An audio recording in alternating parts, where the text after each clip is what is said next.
$1 million sparkle auction frenzy. Ever seen a rock make a room gasp? Me neither, until I stepped into my first high-end gem auction.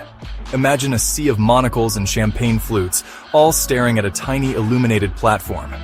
Suddenly, a hush falls. A spotlight hits a gemstone, throwing rainbows across the room. The auctioneer starts his chant, and the numbers climb higher, faster than a cheetah on a sugar rush. That's the magic of rare gemstones, folks. They're not just pretty pebbles, they're little pieces of history, luxury, and straight-up bling that can command astronomical prices. But what makes one shiny stone worth a penthouse apartment, while another barely buys a cup of coffee? That's where things get as fascinating as the gems themselves. You see, behind the sparkle and glamour lies a world of gemology, a science as intricate as it is dazzling. Experts with eyes like hawks and tools more precise than a Swiss watchmaker scrutinize these treasures to determine their value. What are they looking for? Well, grab a magnifying glass, my friend, and let's dive into the world of the 4 C's, the cornerstone of gemstone valuation. In the world of gems, it's not just about looking pretty. It's about the 4 C's: color, clarity, cut, and carat weight. These 4 factors are the cornerstones of gemstone grading and determine the value of a gem, from a humble amethyst to a heart-stopping diamond. Think of them as the judging criteria for a beauty pageant. But instead of swimsuits and talent shows, we've got microscopic inclusions and light refraction. First up, we've got color, the lifeblood of a gemstone. It's the first thing you notice, that burst of vibrancy that makes you go ooh and ah. Then there's clarity, a measure of a gemstone's internal flaws, or inclusions as the pros call them. Don't be fooled though. Sometimes these imperfections can actually increase a gem's value. Next we have cut, the unsung hero of the gemstone world. It's the precision and artistry of the cut that unlocks a gem's inner sparkle and brilliance. And last but not least, there's carat weight, which refers to the size of the stone. In the world of gemstones, size does matter, but bigger isn't always better. Intrigued? Let's break it down, C, by Glorious C. They say a picture's worth 1,000 words, but when it comes to gemstone color, words fail to capture the sheer brilliance. Imagine a kaleidoscope exploding into life, a symphony of hues that could make a rainbow jealous. That's the power of color in the gem world. Gemologists don't just say blue or red, oh no, they get fancy. They use terms like pigeon blood for the most sought-after rubies, a color so vivid it could stop traffic, or cornflower blue for sapphires, a hue as serene and captivating as a summer sky. And then there are the greens, from the deep, lush emerald green like gazing into a rainforest, to the vibrant, lively lime green, like a margarita on a tropical beach. But here's the kicker. Even within the same color family, subtle variations can mean huge differences in price. A ruby with a hint of orange? Nice. A ruby with the pure, fiery red of a dragon's breath? Now you're talking serious cash. It's all about finding those rare, exceptional colors that make a gem truly stand out from the crowd. You know how they say perfection is overrated? Well, in the gem world, that's not just a saying, it's a fact. Clarity, the second C in our gemstone grading system, refers to the internal and external flaws of a gemstone. We're talking tiny crystals, feathers, clouds, and other inclusions that, under magnification, look like a miniature galaxy trapped inside. Now you might think, flaws? That sounds like a bad thing. And for some gems, like diamonds, it can be. But for others, like emeralds, inclusions are not only common, but expected. In fact, they can actually enhance a gem's beauty and value. Think of them like birthmarks, unique identifiers that tell the story of a gem's journey from deep within the earth to the palm of your hand. Of course, we're not talking about giant cracks or blemishes that make the gem look like a shattered windshield. No, we're talking about those subtle, almost invisible inclusions that add character and charm. It's like finding a first edition book with a handwritten note from the author. It adds a touch of history and personality that makes it even more valuable. Section 5, Cut, it's all about the angles. We've talked about color. We've discussed clarity. Now let's get to the heart of brilliance, the cut. This isn't just some dude with a chisel and a dream. This is precision work, a delicate dance between art and science that can make or break a gemstone's sparkle. Think of it like this. A well-cut gemstone is like a disco ball, reflecting light in a million dazzling directions. A poorly cut one? More like a dusty old window pane. It's all about those angles, baby.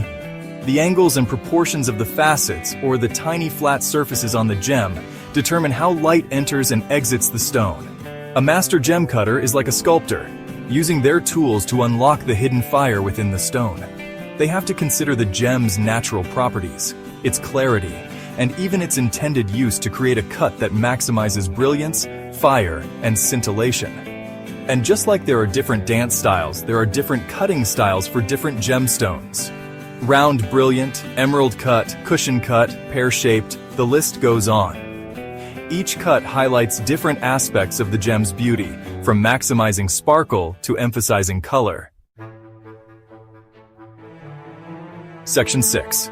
Carat weight size matters, but bigger isn't always better.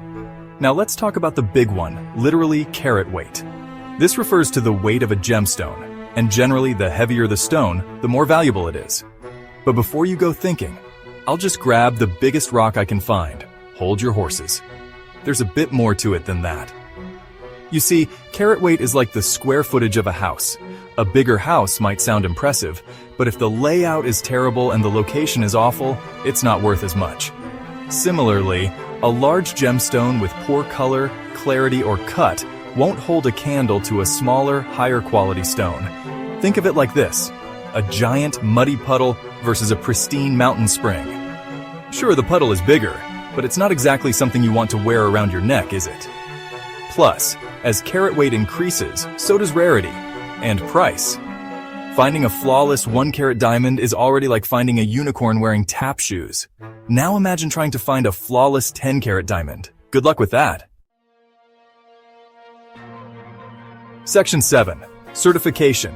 Trust but verify. We've covered the 4 C's, but there's one more crucial element to gemstone valuation certification. In the gem world, trust is good, but a piece of paper from a reputable gemological institute is even better. Imagine you're buying a fancy sports car. You wouldn't just take the seller's word for it, would you? You'd want to see the specs, the history, the proof that it's the real deal. Same goes for gemstones. That's where gemological institutes come in. These organizations are like the CSI of the gem world, using high-tech equipment and expert analysis to evaluate and authenticate gemstones. They'll tell you the carat weight, the color grade, the clarity grade, the cut quality, and even whether the gemstone has undergone any treatments. This certification is crucial for buyers, especially when dealing with high-value gemstones. It provides an unbiased, third-party assessment of the gem's quality and authenticity, giving you peace of mind and protecting your investment.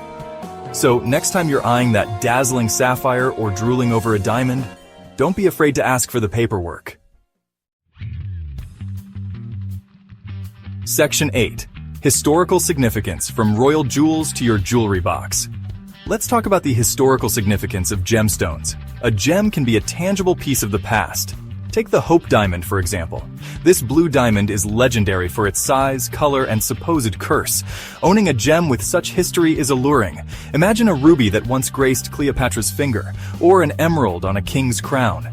These gems carry stories of empires and romances. Even without a famous past, origin adds value. A cashmere sapphire is more valuable due to its provenance.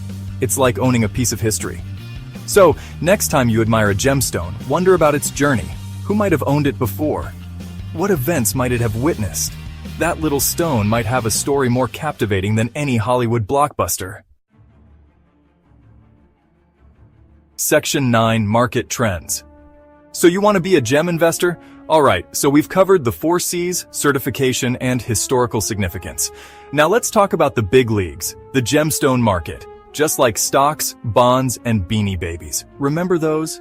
Gemstone prices can fluctuate based on supply, demand, and a whole lot of other factors.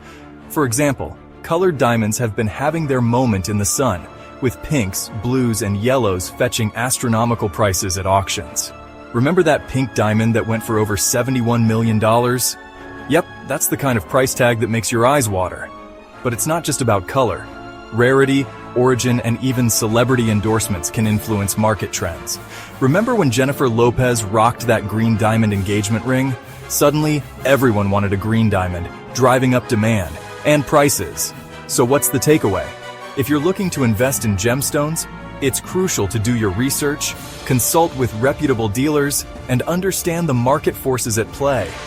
It's not as simple as buying low and selling high, but with the right knowledge and a bit of luck, you might just stumble upon a gem that sparkles all the way to the bank.